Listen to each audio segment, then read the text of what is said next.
거의 가족 전체가 갑질을 하다가 폐가망신한 조양호 한진그룹 회장의 부인 이명희 씨 아시죠? 며칠 전 언론에 보도된 검찰 공소장을 보면 어쩌면 이럴 수가 있을까 할 정도입니다.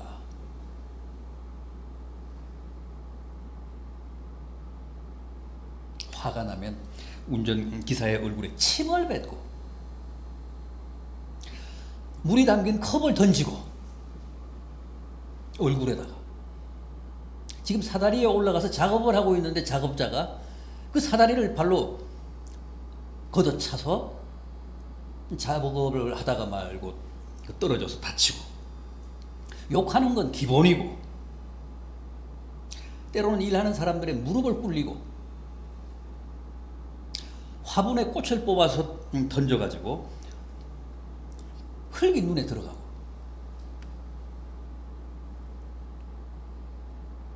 그래서 검찰이 이 씨를 특정범죄 가중처벌법 위반 상습 특수상해 혐의로 기소를 했습니다.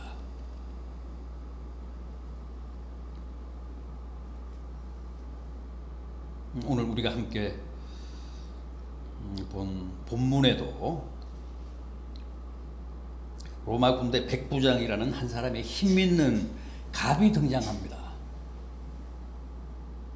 그런데 이 사람의 경우는 그 신분이나 지위를 보면 분명히 갑인데, 갑이 맞는데 전혀 갑질을 하지 않은 실로 모범적인 갑이었습니다. 로마 군대 백부장은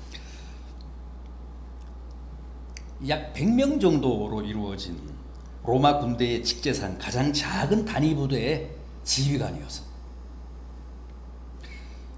오늘날 우리나라 군대의 중대장쯤 되는 지위입니다. 백부장. 당시 백부장은 반드시 이태리 사람이어야 했고 또 로마 시민권자여야 했고 또 평민계급 이상의 신분이어야 했습니다. 백부장의 임무는 주로 군사훈련, 교육, 무기나 군량 및 군복 같은 군비나 보급품 관리, 또 식민지에 주둔한 군대를 지휘하거나 죄수의 호송, 또 형집행 같은 것을 감독하는 직무,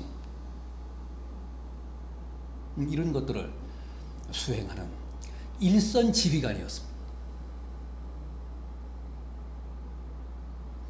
그러니까 오늘 본문의 백부장도 식민지인 이스라엘에 파견 나온 점령군 일선 지휘관이니까 이보다 더 확실한 갑은 없습니다. 그런데도 그는 결코 갑질을 하지 않았다는 겁니다.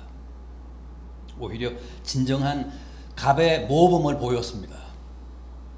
보십시오. 그는 우선 따뜻한 인간성을 가졌습니다. 오늘 우리가 함께 본 2절을 보십시오. 어떤 백부장의 사랑하는 종이라고 했습니다. 사랑하는 종이라는 말은 없습니다. 그런 법은 없습니다. 로마인들에게 있어서의 종이란 한 인격이 아닙니다. 그냥 소유물이고 재산입니다. 그냥 소모품입니다. 군인인 경우에는 무슨 군화나 내의나 비누 같은 보급품일 뿐입니다. 따라서 종 하나가 병들었다고 해서 안타까워하거나 무슨 연민을 갖는다거나 그럴 이유가 없습니다. 그냥 보급품이니까.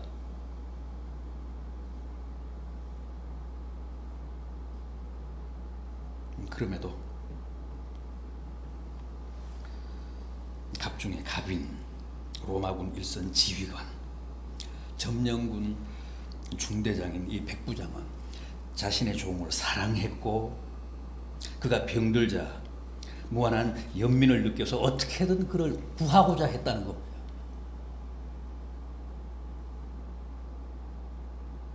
이것은 그가 평소에도 늘 약자나 을에 대한 관심과 배려가 남달랐다는 뜻입니다.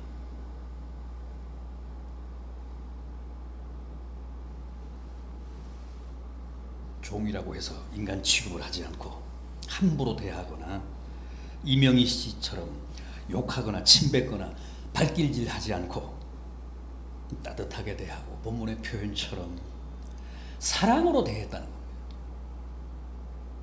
백부장의 사랑하는 종. 백부장이 종을, 자기 노예를 사랑했다는 거예요.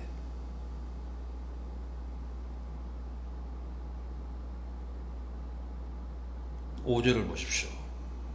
이것은 유대인 장로들이 그 백부장에 대해 평가한 말인데 이렇습니다. 그가 우리 민족을 사랑하고 또한 우리를 위하여 회당을 지었나이다. 세계 어느 나라 점령군이 식민지 백성들을 사랑하고 또 식민지 백성들을 위해 교회를 지어주고 무슨 사찰을 지어 줬겠습니까? 일제 때 일본군들은 오히려 약탈하고 폐쇄하고 제암리 교회를 비롯해서 수많은 교회를 파괴하고 불질렀지 교회를 지어주고 사찰을 지어준 예는 없었습니다. 그런데 2000년 전 이 로마 백부장은 식민지 백성들을 함부로 대하지 않고 사랑했다고 합니다. 또 식민지 백성들의 종교를 존중해서 유대교 회당을 지어줬다고 합니다.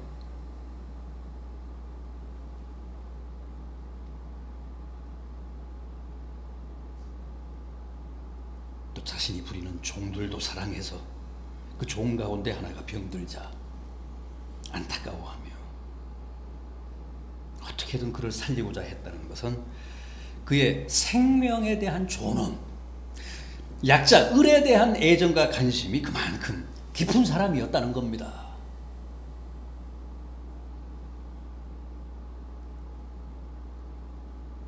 우리 사회에 갑을 자청하는 사람들은 아직도 을에 대한 존중이 많이 미약합니다. 을을 너무 무시하고 경멸하고 을에 대해 너무 비인간적이고 때로는 잔인하고 혹독합니다.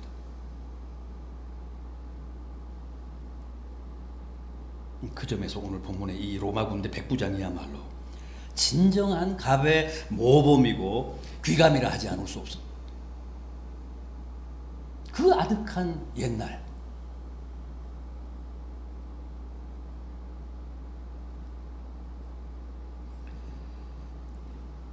다음 그는 지극히 겸손한 사람이었습니다. 갑답지 않게 겸허했습니다. 백부장은 자기의 병든 종을 고치기 위해 간절히 주님을 모시고 싶었습니다. 주님의 도움을 받고 싶었습니다. 그러나 그는 자신이 직접 나서지 않고 그 마을에 유대인 장로 몇 사람을 주님께 보냈다고 합니다. 그것은 자기 체면 때문이 아니라 도리어 그만큼 그가 겸손했기 때문이었습니다. 6절 하반절을 보십시오. 6절 하반절. 주여 수고하지 마옵소서. 내 집에 들어오심을 나는 감당하지 못하겠나이다. 이게 과연 본심일까 할 만큼 그는 겸손했습니다. 주님이 내 집에 들어오시는 것을 제가 감히 감당하지 못하겠나이다. 내가 주님께 직접 나가는 걸 제가 감당하지 못하겠나이다. 9절을 보면 주님도 놀랍게 여겼다고 하셨습니다.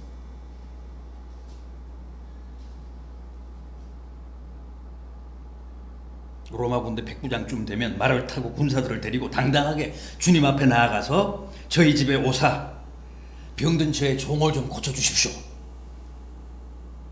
그렇게 주문했을 법도 한데 그는 끝까지 겸손했습니다. 주님이 저희 집에 오시는 것도 감당하지 못하겠고 내가 직접 주님 앞에 나가 주님을 뵙는 것도 감당하지 못하겠나이다.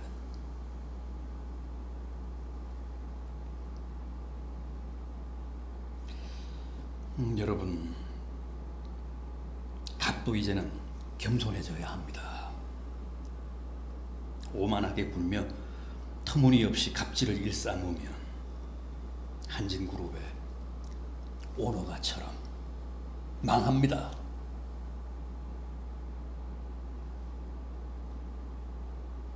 뿐만 아닙니다. 이 로마 군대 백부장은 믿음의 사람이었습니다. 7절 하반절을 보십시오. 말씀만 하사 내 하인을 낫게 하소서. 주님도 이런 백부장의 믿음에 혀를 내두르셨습니다. 9절을 보십시오.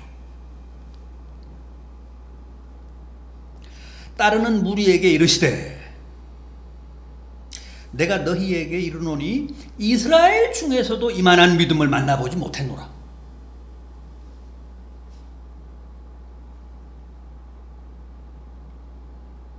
최고의 찬사입니다. 아니, 주님을 직접 모시고 다녔던 사람도 아니고 주님을 한 번이라도 뵌 적이 있는 사람도 아니고 더구나 이스라엘 사람도 아닌 이방인이, 그것도 식민지에 나와 있는 점령군 장교가 어떻게 이런 믿음을 가질 수 있었을까?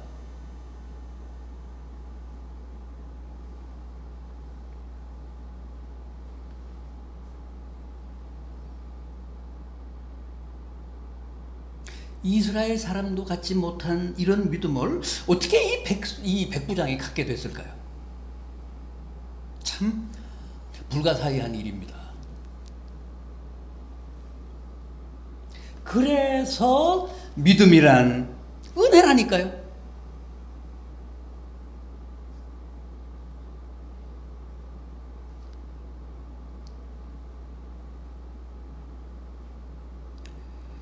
자, 보십시오. 갑의 지위에 있었던 로마 군대 백부장의 이런 따뜻한 마음과 겸손과 믿음이 결국은 주님을 감동시켜 죽어가던 종을 다시 살리는 놀라운 기적을 불렀습니다.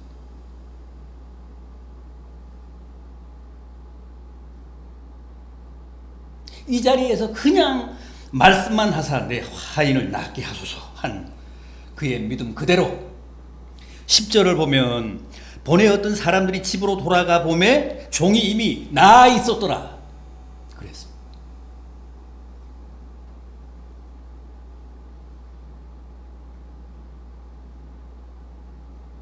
백부장의 그 놀라운 믿음이 그 집까지 가야 했던 주님의 수고를 더한 겁니다.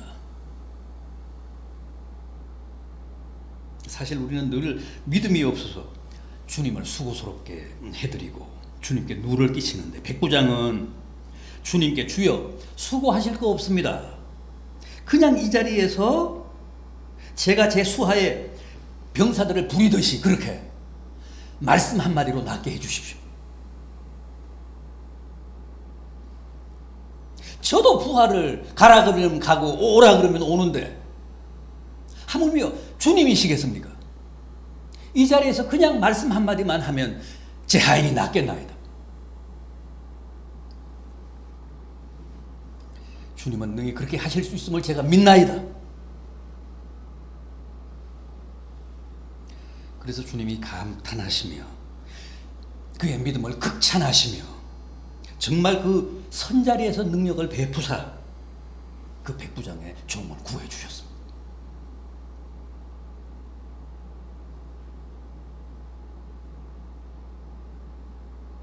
진짜 주님이 이스라엘 중에서도 이만한 믿음을 보지 못했다고 하실만 하잖아요.